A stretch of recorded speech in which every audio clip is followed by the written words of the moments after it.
ظاہر ہے اس سارے کے سارے سینیریو میں ہمیں نظر آیا کہ سیاسی جماعتیں کلیم کرتی ہیں تیاری ان کی کوئی نہیں ہوتی ہے. کوئی تیاری نہیں. آپ نے بھی کوئی 2019 میں جا کے جب جوائن کیا تو میں دیکھ رہا تھا آپ حوالہ دے رہے تھے ایک 6 مئی 2019 کی میٹنگ کا جس میں آپ اور عارف نقوی عمران خان صاحب کے پاس گئے وزیر اعظم اور 2021 دسمبر کی بات نہیں ہے 16 دسمبر کی کہ آپ نے ڈیفالٹ کی بات کی. آپ نے اس وقت وزیر اعظم عمران خان کو جا کے کہا کہ 8-10 مہینے آپ کی حکومت کو ہو گئے ہیں, یہ جس طرح چل رہی ہے ڈیفالٹ کی طرف جا رہی ہے, کیا کر رہے ہیں آپ؟ 100%.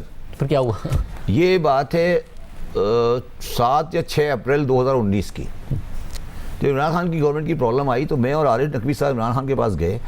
ہم نے کہا سر آپ کی ایکسپورٹ, آپ کی امپورٹ, آپ کی ایکسپورٹ, آپ کی ٹیکس کلیکشن یہ تو بالکل آپ کو آؤٹ کریے اور آپ کو IMF پہ جانا پڑے گا. کہتے کہ سوال ہی پیدا نہیں ہوتا. تو میں نے کہا کیوں؟ کہتے نہیں جی کوئی سوال ہی پیدا نہیں ہوتا. تو میں نے کہا سر پھر آپ اس طرح کریں کہ میں آپ کو 3 سلائیڈ بنا کے دے دیتا ہوں, کل آئیں گے ہم دونوں. میں نے 3 سلائیڈ بنائی, ان کو سمجھا. میں نے کہا سر یہ پوزیشن ہے. تو کہتے ہیں یار ٹھیک کہتے ہیں. اس نے فون کیا اسد کو, اس نے کہا اسد یہ تو یہ کہہ رہے ہیں, اسد عمر کو, ہاں جو فائنانس منسٹر تھے. تو اس نے کہا یہ تو یہ کہہ رہے ہیں. تو کہا سر ٹھیک کہہ رہے ہیں. اس نے کہا ٹھیک کہہ رہے ہیں. تو اس نے کہا سر تم نے مجھے بتایا نہیں. کہتا سی میرا خیال تھا آپ کو پتا ہے.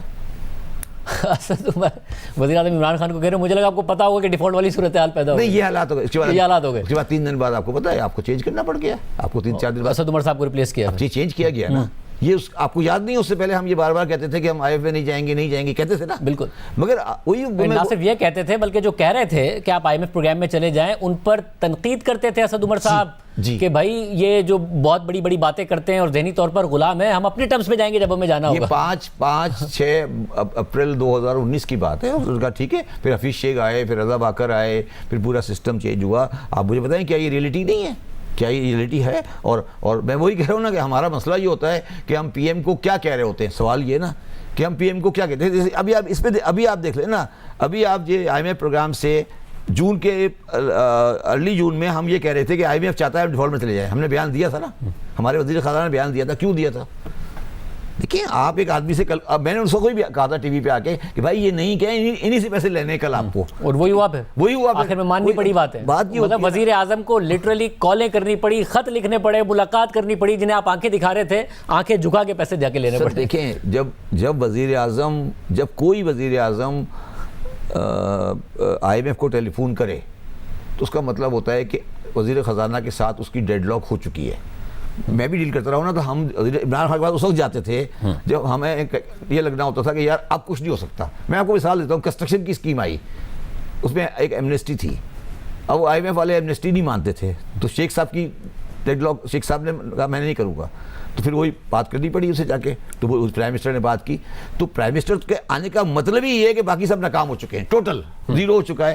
اب یہ مگر یہ بڑی افسوس کی بات ہے کہ ایک نان ٹیکنیکل آدمی بیچارہ جا کے جب بالکل ہاتھ پیر جوڑ لیتا ہے, پھر کیا ہوتا ہے. دیکھو اس پہ تھوڑا سا اور پاکستانی عوام کو بتا دوں, جب وہ جو ہاتھ پیر جوڑتا ہے پھر ڈائریکٹ نہیں جوڑتا, پھر وایا واشنگٹن جوڑتا ہے.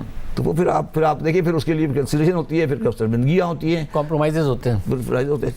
پر سب اور اہم بات یہ ہے کہ اس سارے کے سارے سینیریو میں کیونکہ آپ ان کانٹیکٹ تو تھے عہدہ چھوڑنے کے بعد بھی عمران خان صاحب کے ساتھ, تو یہ جو 16 دسمبر 2021 والی تقریر ہے اس کے بعد آپ نے ان کو نہیں بتایا کہ بھائی میں آپ سے سنسیئرلی کہہ رہا ہوں کہ حالات ٹھیک نہیں ہو رہے ہیں, غلط طرف جا رہے ہیں, وزیر خزانہ شوکت ترین صاحب جس طریقے سے معیشت کو لے کے جا رہے ہیں یہ تباہی کی طرف ہم جا رہے ہیں. دیکھیے میں ان سے کانٹیکٹ میں تھا, میں نے ان کو ہمیشہ یہ کہا کہ آپ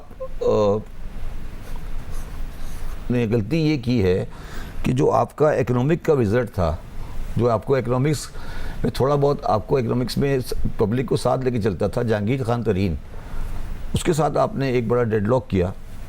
اور یہ کہ یہ جو شوکت صاحب جو ہیں وہ جس طرح سے ان کو آپ یہ کہہ رہے, آپ نے یہ انسٹرکشن دی ہے کہ مجھے 6.25% کی گروتھ ریٹ چاہیے. اب 6.25% کی گروتھ ریٹ MG گاڑی امپورٹ کر کے نہیں ہو سکتی. دیکھیں نا 6.25% میں بھی بنا سکتا ہوں, میں آپ امپورٹ کرنا شروع کر دوں, ہو جائے گی 6.25. تو جب آپ نے 6.25%, آپ پہلے یہ فیصلہ کر لیں کہ پاکستان کو اسٹیبلائز کرنا ہے یا 6.25% کی گروتھ چاہیے. جب گورنمنٹ نے یہ فیصلہ کر لیا کہ وہ 6.25% کی گروتھ چاہتی ہے, 6% پلس کی گروتھ چاہتی ہے اگلے الیکشن میں جانے کے لیے, تو اس دن تباہی انہوں نے تباہی اپنے لیے کھول لی تھی.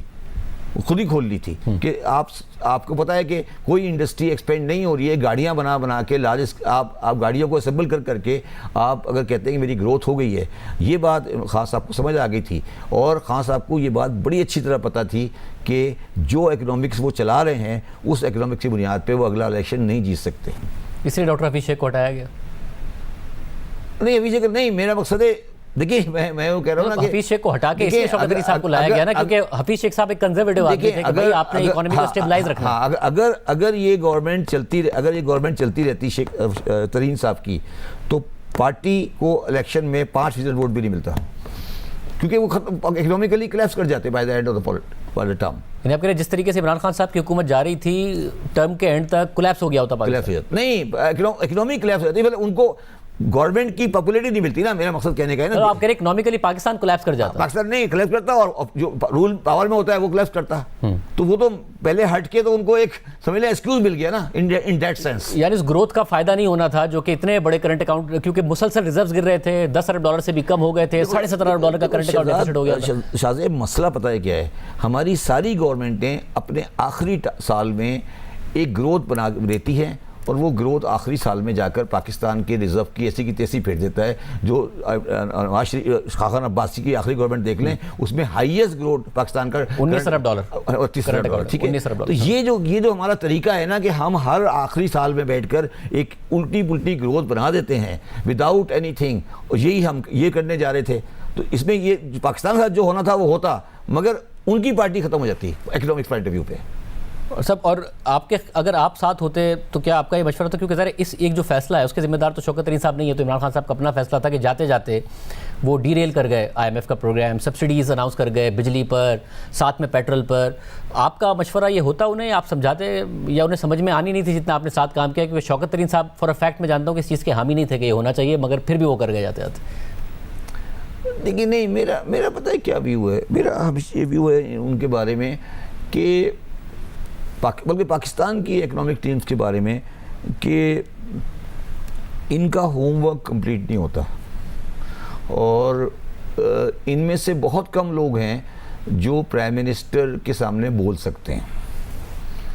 تو یہ ان کی غلط بات بھی مان لیتے ہیں, اور یہ کوئی لانگ ٹرم ویو نہیں لیتے. ٹھیک ہے, اور یہی عمران خان کے ساتھ بھی ہو رہا تھا, اور یہ نظر آ رہا تھا کہ یہ اکنامی نہیں اس طرح چل سکتی, ایگریکلچر میں سیریس پرابلم آ گئے تھے, تو اور ڈیلیوری نہیں ہو پا رہی تھی. تو ہم تو مشورہ دے رہے تھے ان کو کہ آپ اپنے آپ کو سیٹل کریں, اور یہ چیزیں صحیح نہیں ہیں, مگر وہ مطلب اس وقت جو تھے وہ سننے کے موڈ میں نہیں تھے. عمران خان صاحب سننے کے موڈ میں نہیں, وہ یہ سمجھتے تھے کہ ٹھیک ہے, مطلب وہ ایک ہوتا ہے نا, ایک آدمی انوینسیبل سمجھنے لگے اپنے آدمی کو, یا اپنے آپ کو, یا انڈسپینسیبل سمجھنے لگے. ٹھیک ہے, اگر میں ناکام بھی ہو گیا تو ٹھیک ہے, پاکستان تو میرے ساتھ چلے گا ہی نا. جب ایک آدمی کا سوچ یہ آ جاتی ہے پھر تو آپ کچھ نہیں کر سکتے نا. مطلب انڈسپینسیبل اسٹیبلشمنٹ کی سپورٹ کی وجہ سے فیل کرتے تھے, کیونکہ عوام میں تو وہ بار بار بائی الیکشنز بھی ہار رہے تھے حکومت جانے سے پہلے, نظر آ رہا تھا کہ پاپولیرٹی لوز کی. اب تو خود بھی مانتے کہ میں لوز کر رہا تھا, میری حکومت گرا کے اس کے بعد نہیں. وہ دیکھیں ان کا یہ ہمیشہ سے میرا ذاتی بھی ہوا ہے, وہ یہ بلیو کرتے تھے کہ پاکستان میں جو باقی دو لوگ پولیٹیشنس ہیں میں ان سے ڈفرینٹ ہوں, اور پبلک ایک لارج مجھے سپورٹ مل جائے گی جب بھی میں ماس الیکشن میں جاؤں گا. یہ ان کا ایک بلیف تھا, اور میں نے ان کو بہت آخر میں بھی جب ہٹنے کے بعد بھی ان کو کہا کہ آپ ساتھ بیٹھیں, ان کے ساتھ بیٹھیں, اور یہ ایک پولیٹیکل سیٹلمنٹ کریں, الیکشن کرائیں. تو انہوں نے ہمیشہ وہ یہی کہتے تھے نہیں میں ان کے ساتھ نہیں بیٹھوں گا. That's the whole problem.